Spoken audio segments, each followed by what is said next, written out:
नमस्कार, day today news Bharat देख रहे हैं आप। मैं हूं आपके साथ पूनम। हमारा चैनल आपसे वादा करता है कि हम निष्पक्ष तरीके से पत्रकारिता करेंगे। हमारा कोई भी पत्रकार किसी से कोई उपहार या फिर विज्ञापन को स्वीकार नहीं करेगा। डे टुडे न्यूज भारत आपसे ये वादा करता है कि हम समाज के दबे कुचले लोगों की आवाज बनेंगे। ऐसे किसी भी व्यक्ति की खबर को हम नहीं चलाएंगे जो कि भोले भाले लोगों को ठगने का प्रयास करते हैं या फिर पाखंड फैलाते हैं। चैनल आपसे वादा करता है कि हम लोकतंत्र के चौथे स्तंभ को मजबूत करने का प्रयास करेंगे। और अब बात कर लेते हैं दिल्ली में हुए ब्लास्ट से जुड़ी एक अहम अपडेट के बारे में। जिस i20 कार में धमाका हुआ था, अब रिपोर्ट सामने आ रही है कि जो आतंकी डॉक्टर उमर है वो धमाके वाली i20 कार में सवार था। डीएनए टेस्ट से जो है इस खबर की पुष्टि हुई है। दिल्ली में हुए ब्लास्ट को सरकार ने आतंकी हमला माना है। ये इस वक्त की बड़ी अपडेट आपको दे रहे हैं। दरअसल कार में जो बॉडीज के जो टुकड़े मिले थे उसका डीएनए टेस्ट करवाया गया और डीएनए सैंपल से पता चला है कि गाड़ी को डॉक्टर उमर ही चला रहा था।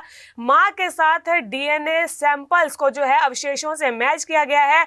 बता दें कि i20 जो कार है उसमें हड्डियां और दांतों के जो डीएनए सैंपल्स थे उससे मां के सैंपल्स मैच हो गए हैं। और ये बड़ी अपडेट आपको दे रहे हैं कि जो i20 कार जो ब्लास्ट हुई थी उसे डॉक्टर उमर ही चला रहा था। और ये देश भर के अलग अलग इलाकों में जो है लगातार छापेमारी इसे लेकर जारी है। तो वहीं भारत की सरकार ने इसे आतंकी हमला माना है। आपको बता दें कि इससे पहले केंद्रीय गृह मंत्री अमित शाह की निगरानी में एक बैठक हुई थी, तो वहीं पीएम मोदी की अध्यक्षता में भी एक बैठक हुई जिसके बाद सरकार ने इसे आतंकी हमला माना है। और अब एक ये जो बड़ी अपडेट आ रही है कि पुलवामा निवासी डॉक्टर उमर नबी ने ही जो है इस घटना को अंजाम दिया था। घटना स्थल पर कार में जो डेड बॉडी के जो टुकड़े जो सैंपल्स मिले थे उसे मां के सैंपल से मैच किया गया डीएनए से और वहां पर जो है ये मैच हो जाता है। और इसी बीच जांच में जो खुलासा हुआ है कि उमर जो है 6 दिसंबर को बाबरी मस्जिद विध्वंस की बरसी पर दिल्ली में मुंबई के 2008 के 26/11 जैसे हमले को अंजाम देने की फिराक में था। अब ये जो कड़ियां जुड़ती जा रही है, जो तार आगे से आगे जुड़ते जा रहे हैं, आरोपियों की गिरफ्तारी हो रही है, अब इसे लेकर बड़े बड़े खुलासे हो रहे हैं। और कहा यह जा रहा है कि जो साल 2008 में 26/11 जैसा जो बड़ा हमला हुआ था बड़ी भारी मात्रा में, उसी की तर्ज पर जो है विस्फोटक जमा किया जा रहा था ताकि देश को दहलाया जा सके। जांचकर्ताओं को जो है फरीदाबाद आतंकी मॉड्यूल के तहत पकड़े गए 8 संदिग्धों में पूछताछ में इस साजिश का पता चला है। एजेंसियों के मुताबिक Lal Qila, India gate, constitutional club और गौरी शंकर मंदिर निशाने पर थे। देश भर में रेलवे स्टेशन और शॉपिंग मॉल्स को भी निशाना बनाने की तैयारी थी। यानी कि आप सोच सकते हैं कि किस कदर ये जो नेटवर्क है, जो ये आतंकी मॉड्यूल है, वो देश को दहलाने की फिराक में था। किस कदर जो है ये भारी मात्रा में ये विस्फोटक इकट्ठा किया जा रहा था ताकि देश की राजधानी समेत अलग अलग इलाकों को दहलाया जा सके। इसी बीच शक के घेरे में आए अल-फलाह यूनिवर्सिटी की ओर से कहा गया है कि गिरफ्तार जो दोनों डॉक्टर्स हैं उनका सिर्फ पेशेवर संबंध है, क्योंकि ये जो आतंकी घटना जो दिल्ली में घटी है इसके जो तार है फरीदाबाद की अल-फलाह यूनिवर्सिटी से जुड़े, जिसके बाद जांच एजेंसियां जो है इस यूनिवर्सिटी में जाती है, वहां के लैब स्टाफ से पूछताछ की जाती है, वहां से गिरफ्तारियां भी होती है। और ऐसा कहा जा रहा था कि जो डॉक्टर उमर है वो इसी लैब में बैठकर विस्फोटक को बना रहा था, यानी कि इसी यूनिवर्सिटी में बैठकर विस्फोटक को बनाने का काम किया जा रहा था। और दुर्भाग्यपूर्ण घटनाक्रम जिस तरीके से ये घटा, ये वाकई में विचलित कर देने वाला था। यानी कि आप सोचिए कि कैसे गुजरात से गिरफ्तारियां होती है, हरियाणा से गिरफ्तारियां होती है, जम्मू कश्मीर से आतंकी पकड़े जाते हैं, दिल्ली से पकड़े जाते हैं और इन सभी के तार एक साथ कहीं आकर मिल जाते हैं और फिर उसके बाद सरकार इसे आतंकी घटना मानती है। और अब जो ये तस्वीरें हम आपको स्क्रीन पर दिखा रहे हैं, ये वही डॉक्टर उमर है जो कि आतंकी है और यही उस ब्लास्ट वाली कार को चला रहा था। घटना स्थल पर वो मौजूद था। डीएनए सैंपल जो है, जो उसके अवशेष थे, उसकी मां से मैच कर गए हैं और यही वो शख्स था जिसने इस पूरी घटना को वहां पर अंजाम दिया। फॉरेंसिक टीम ने जो है विस्फोटक स्थल से अब तक 40 से ज्यादा नमूने इकट्ठे किए हैं।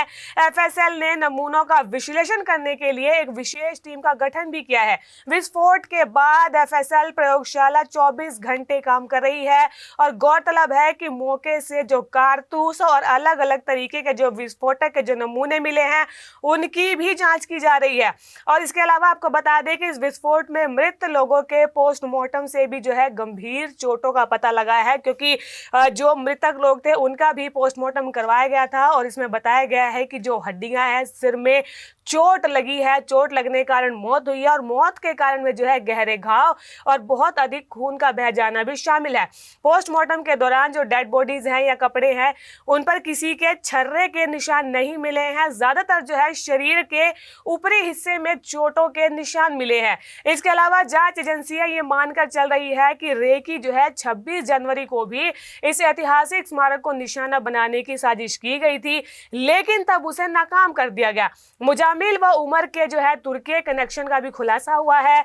पुलिस के वरिष्ठ अधिकारियों ने बताया है कि मुजामिल के मोबाइल फोन डाटा से पता चला है कि जनवरी के पहले हफ्ते में ही लाल किला क्षेत्र उसके आसपास की बार बार जो है उनकी मौजूदगी थी, यानी कि वहां पर रेकी की जा रही थी और एक पब्लिक मास गैदरिंग वाली जगह पर ये ब्लास्ट करने की ये पूरी योजना थी। लेकिन जिस तरीके से एनआईए एटीएस जो है छापेमारी कर रही थी, जो ये आतंकी एक के बाद एक पकड़े जा रहे थे, घबराहट में जो है इस पूरी घटना को लाल किले के सामने अंजाम दिया गया। और रिपोर्ट्स में तो ये भी सामने आ रहा था कि जो ये घटना है दिल्ली में अंजाम न देकर यूपी में इसे अंजाम देना था, क्योंकि श्री राम मंदिर में 25 नवंबर को जो है ध्वजारोहण का कार्यक्रम है जिसमें पीएम नरेंद्र मोदी समेत कई बड़े वीआईपीज को उसमें शामिल होना था और उसी समय इस घटना को अंजाम देना था।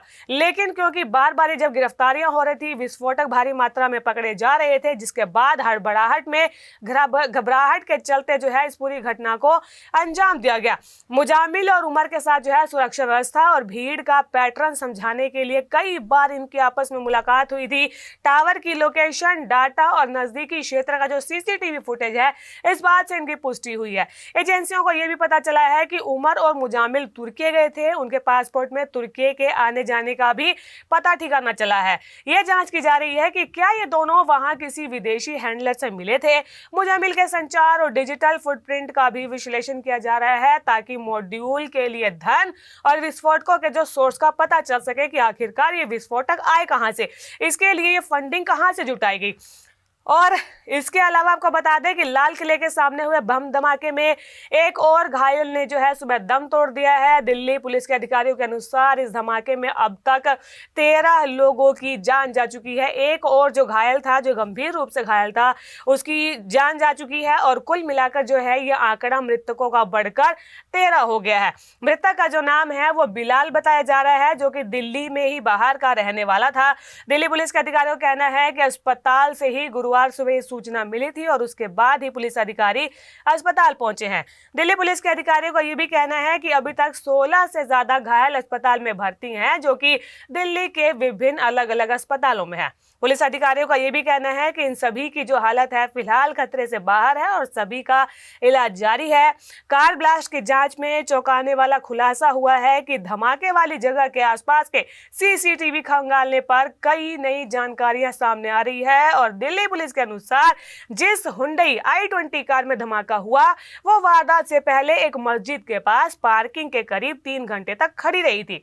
दिल्ली पुलिस की अगर माने तो कार ने जो है 10 नवंबर की दोपहर 3:19 पर पार्किंग में एंटर किया था और शाम 6:30 बजे तक उमर वहीं पर कार में ही बैठा हुआ था। पार्किंग से निकलने के कुछ ही देर के बाद 6:52 के आसपास सुभाष मार्ग लाल बत्ती पर कार में ब्लास्ट हुआ।